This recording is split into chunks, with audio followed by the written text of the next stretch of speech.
For more on this, let's bring in military and national security expert Anthony Seaboyer. Anthony, thanks so much for joining us as we continue to keep our eyes closely on some of the major cities in Israel. I want to get your thoughts as we see what appears to be the retaliation from Iran for Israel's recent strike. Well, this is very concerning, of course. It was, though not unexpected, it was clear there was going to be a strong response.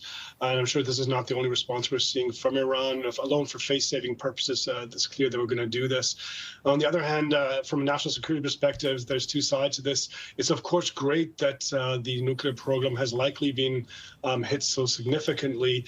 Nobody can really have an interest in Iran having a nuclear weapon. They have repeatedly threatened annihilation to Israel. So having this program significantly held back or stopped is a good sign. The question, though, is if this way, how this was done, if this is the best way to do it, or if this doesn't lead to further escalation in the region. Yeah, of course, a big concern, particularly with the international community, is further escalation as we continue to see some of the first responders on the ground responding to some of these incidents, what appear to be potentially, although we don't have official confirmation, missiles getting through the Iron Dome, quite possibly causing some damage on the ground. Of course, this has just been happening and appears to still be happening, so there isn't a lot of concrete information. But there's often been questions about Iran's ability to counter-strike, particularly in this most recent simmering conflict with Israel. And what we're seeing right now is we don't know whether this is the counter-strike, the totality of it, or whether this is just the beginning of a retaliatory strike. Your thoughts on the ability by Iran to retaliate significantly? Well, we know that the Iron Dome is a very effective system for defense against incoming missiles from ranges like they would come from Iran. That said, their hope, their only strategy really to get through the Iron Dome is just overwhelm the system with sheer amounts of missiles being shot. And we hear some reports of hundreds of missiles being launched from Iran. Again, these reports are difficult to verify, but that seems the most likely strategy. What we do know is that Israel has targeted many of the launching sites and made it much more difficult to actually use these kind of weapon systems against Israel. That said, that we're hearing that apparently some of them are coming through. Nevertheless, that's despite the strength and of the effectiveness of the Iron Dome. Yeah, and we've been seeing rockets in the night sky there. As I mentioned, it is just after 10 p.m. local time on a Friday night. Incredibly tense situation for many in Jerusalem, in Tel Aviv, and we're hearing reports in other parts of Israel as well. Plumes of smoke have been seen rising from buildings, particularly as we've been keeping our eyes on Tel Aviv. Israeli military officials saying dozens of incoming missiles, as we've been seeing, have been detected, as Iran says. Retaliation on Israel has begun. Iran's supreme leader, Ayatollah Khamenei, vowing revenge for the Israeli attacks. And you had mentioned, Anthony, of course, in terms of Israel's strikes targeting military leadership and targeting the nuclear programs. I want to get your thoughts on mentioning the fact that Israel is saying a lot of this is a preemptive strike on that program as it continues to get to a point where it can become more and more of a threat. How close is or was Iran to achieving its nuclear goals? Well, that's really difficult to assess, right? They, of course, don't publish the level of sophistication or how far they actually got to having nuclear weapon capability. That said, Israel is claiming now that they have enough enriched uranium for 9 nuclear warheads. Yeah, we don't know how much that's true, how much information they actually have. What's clear is they have made significant progress, and that's waiting further, of course, raise the risk of them achieving more capabilities. But of course, to have an actual nuclear weapon capability, more warheads are needed, and they need to be tested, and they need to be miniaturized so they fit into missile delivery systems. The most difficult process is really miniaturizing the warhead, and there's no real evidence that they have achieved that capability yet. As we continue to watch this video coming into our newsroom, some of the video is shifting back and forth, changing rapidly as we get more and more video into our newsroom, as we are seeing Iran's retaliation for Israel's most recent strike. And those attacks, Anthony, as we've been talking about, targeted Iran's main enrichment facility, nuclear scientists, and what Israeli Prime Minister Benjamin Netanyahu called the heart of Iran's ballistic missiles program. And so that is kind of where their target has been. My question now, as we're seeing the retaliation, what can the international community do, as the concern amongst other countries is a significant escalation here, a major escalation here? What can we expect over the hours ahead, the days ahead, to hear from the international community? As we heard earlier in the day, in the wake of the Israeli strikes from the U.S. President Donald Trump, that he was in support of Israel's actions. Yeah, we're seeing a massive ramping up of diplomatic efforts to try to de-escalate the situation, to to work towards Iran being measured in its response. How far that's going to go is going to be tough to see. We heard Trump saying that he highly recommends that Iran come back to the negotiating table. He had given them a 60-day deadline, and that yesterday was the 61st day. So this was kind of, in that sense, to be expected as a response, because they did not really negotiate in good faith, or at least come to an agreement. So there's going to be a lot of diplomatic efforts happening. Again, we'll see where this can lead. It's clear that some red lines have been crossed. That's what Iran has said. Taking out top military leadership, taking out the whole, or at least most of the relevant scientists that have worked on the program. These are very drastic steps, and they're also effective, of course, right? The most challenging part is to have the expertise and scientists who can build this. So if they have been actually taken out, then that would be a huge blow to the nuclear weapon program.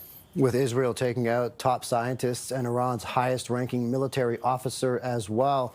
Now, circling back to the international community, particularly the U.S., as we heard from Donald Trump, and as you mentioned, he had supported what Israel is doing and its actions in its most recent strike. And Trump warned Iran earlier today to agree to a nuclear deal, as he said, quote, before there is nothing left. Of course, this is still early hours as we continue to watch this retaliation from Iran. But with this most recent response that we're seeing, it might be hard to answer this right now, but where does that put negotiations with the United States in terms of Iran's nuclear program, as it now vows retaliation against Israel?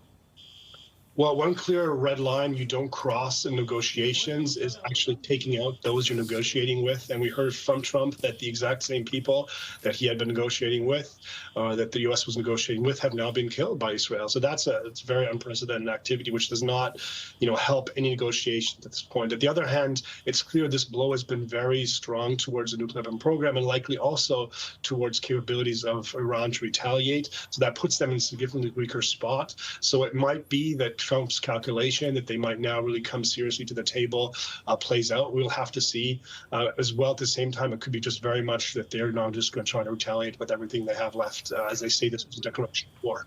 And just to bring our viewers up to speed once again, we have ongoing live coverage of a very tense situation going on between Israel and Iran right now. We are looking at pictures coming in from Tel Aviv as air raid sirens have been sounding across Israel tonight. Many cities in Israel, throughout other towns as well, as Iranian missiles have been fired at the country in retaliation for the deadly Israeli strike on nuclear sites and military leaders. The Israeli military has said dozens of missiles have been launched, and the army has ordered residents across the country to move into bomb shelters. Now, these strikes come amid the simmering tensions over Iran's rapidly advancing nuclear program. And these two have had these simmering tension for quite some time now, many years, many decades. But this is quite a significant escalation. Anthony, if you can kind of put into perspective the scope of this most recent attack and retaliation when it comes to the simmering tensions between these two powers. Well, this is clearly an unprecedented attack in terms of the breadth of attack, what was targeted, how it was targeted, who was taken out in terms of top military leadership and top scientists working on the program. We've never seen anything close to this in terms of Israelis' attacks against the program. We've seen very different kinds of surgical strikes against the program, nuclear weapon program of Iran in the past. We think of Stuxnet, for example, where Israel, together with the U.S., designed a cyber weapon that was introduced into the nuclear weapon program, to the centrifuge program particularly, that made these centrifuges spin so fast that they destroyed themselves. This was a very effective method, a very specific and very measured approach that was highly successful. This is something completely differently that we're seeing today, and it's going to have different ramifications for security in the region for sure. Now, I'd like to get back to that shot that we have, the video that's coming in from Tel Tel Aviv of that building. Appears to be a residential building. Not exactly sure if there is commercial aspect of that as well, but we're looking at video of this building that's coming in from Tel Aviv, and most of this unfolding in just the past hour, potentially up to 2 hours, as we're seeing Iran retaliate with a significant volley of missiles towards several Israeli cities and towns as well, under significant concern and under significant alert, as we're hearing from Israeli fire service saying they are potentially in the process of rescuing people trapped in buildings after Iranian missiles. Of course, there is the Iron Dome, which has the ability to shoot down many of the incoming projectiles and incoming missiles. But in some video that we saw just in the past half hour or so, it looked like some projectiles, some missiles were able to get through the Israeli Iron Dome. And now we're looking at, here's once again some of that video that we saw from earlier. This is not live. This is from tape, and it appears, just looking at it, that there are some missiles that were able to make it through and some explosions on the ground. And now we're hearing from the Israeli fire service saying it is rescuing people trapped in buildings after some of the Iranian missile strikes. And we're seeing this building right here. I believe this is now live of Tel Aviv, as we're seeing fire burning in that one building. And now hearing reports, even though many people have been told and ordered to get to places that are safe, there may be people trapped in some of these buildings. And so this is where it sits right now after significant escalation. Anthony, I want to bring you back in as well as we continue to look at this. Are you surprised in terms of how quickly Iran's response came, or the magnitude of Iran's response? Surprise might be we were all kind of expecting this. Might not be the right word, but at the scope of their attack and the timing of their retaliation. Yes, I mean, it was clear that they would respond, and strongly, and I do believe this is not the end of their response for sure at this point. What's surprising is that apparently quite a few missiles are getting through the Iron Dome. That would speak to the sheer volume of missiles being launched from Iran. In the past, the system has been very effective at taking out strikes from Israel and other countries from Iran and other countries targeting Israel.